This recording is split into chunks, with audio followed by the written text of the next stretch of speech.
पार्वती ने भगवान शिव से एक प्रश्न पूछा, जिसके बाद भोलेनाथ ने एक कथा सुनाई और अमर हो गया कबूतर का जोड़ा। उसी अमर कथा से जुड़ी है ये पौराणिक कथा। एक बार नारद मुनि कैलाश पर्वत पर भगवान शिव से मिलने पहुँचे। नारायण नारायण, प्रणाम माते। आइए देवर्षि नारद, कैसे आना हुआ? माते, मैं तो भगवान शिव और आपके दर्शन करने आया हूँ, पर महादेव कहीं दिखाई नहीं दे रहे। वे तो भ्रमण के लिए गए हैं, कुछ देर में लौटेंगे।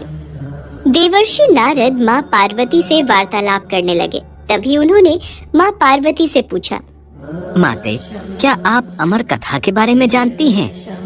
अमर कथा? वो कौन सी कथा है? उसके बारे में तो मैं नहीं जानती। नारायण नारायण, माते, जब भगवान भोलेनाथ आएंगे तब आप उनसे इस बारे में पूछना। अच्छा माते, मैं चलता हूँ। नारायण नारायण।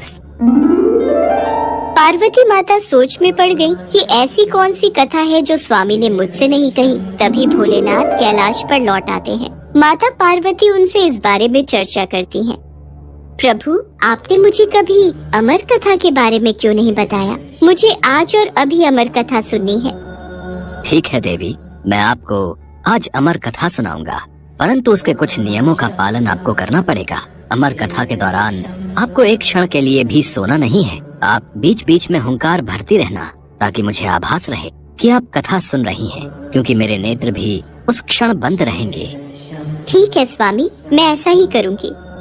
भगवान शंकर ने माता पार्वती से एकांत और गुप्त स्थान पर अमर कथा सुनने को कहा, जिससे कि अमर कथा कोई अन्य जीव न सुन पाए, क्योंकि जो कोई भी इस अमर कथा को सुन लेता है वो अमर हो जाता। इसके पश्चात शिवजी देवी पार्वती को अमर कथा कहने एक गुफा में ले गए। पुराणों में कहा जाता है, शिवजी ने देवी पार्वती को अमरनाथ की गुफा में अपनी साधना की अमर कथा सुनाई थी, जिसे हम अमृतत्व कहते हैं। प्रचलित कथा के अनुसार भगवान भोलेनाथ ने अपनी सवारी नंदी को पहलगाम पर छोड़ दिया, जटाओं से चंद्रमा को चंदनवाड़ी में अलग कर दिया और गंगा जी को पंचतरणी में तथा कंठाभूषण सर्पों को शेषनाग पर छोड़ दिया। इस प्रकार इस पड़ाव का नाम शेषनाग पड़ा। अगला पड़ाव गणेश पड़ता है। इस स्थान पर भोलेनाथ ने अपने पुत्र गणेश को भी छोड़ दिया था, जिसको महागुणा का पर्वत भी कहा जाता है। पिस्सू घाटी में पिस्सू नामक कीड़े को भी त्याग दिया। इस प्रकार महादेव ने जीवनदायिनी पांचों तत्वों को भी अपने से अलग कर दिया। इसके बाद माँ पार्वती सहित उन्होंने गुप्त गुफा में प्रवेश किया और अमर कथा माँ पार्वती को सुनाने लगे।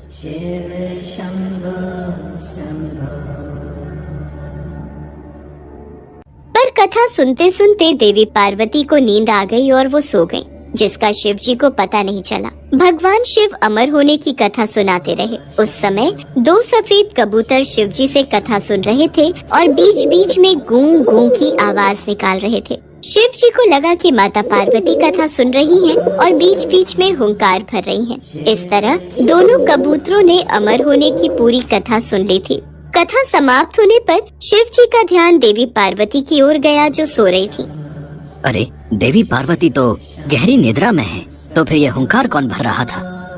अचानक महादेव की दृष्टि अमर कथा को सुनते उन कबूतरों पर पड़ी, तो वे क्रोधित हो गए और उन्हें मारने के लिए आगे बढ़े। मेरे क्रोध से तुम दोनों को कोई नहीं बचा सकता। तुम्हें इसका दंड अवश्य मिलेगा। हे प्रभु, हमें क्षमा कीजिए। हमने अनजाने में ही भूल की और हमने आपसे अमर होने की कथा सुनी है। यदि आप हमें मार देंगे तो अमर होने की ये कथा झूठी हो जाएगी। इस पर भगवान शिव का क्रोध शांत हो गया। प्रभु, इन दोनों का इसमें कोई दोष नहीं। मैं गहरी निद्रा में सो गई थी। मैंने आपके आदेश का पालन नहीं किया, इसलिए इन दोनों को क्षमा कर दीजिए।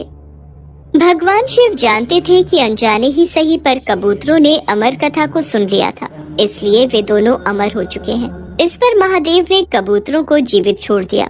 भगवान शिव के आशीर्वाद से वो कबूतर का जोड़ा अजर अमर हो गया। कहते हैं आज भी इन दोनों कबूतरों का दर्शन भक्तों को इस गुफा में प्राप्त होता है और तब से ये गुफा अमर कथा की साक्षी हो गई व इसका नाम अमरनाथ गुफा के नाम से प्रसिद्ध हो गया।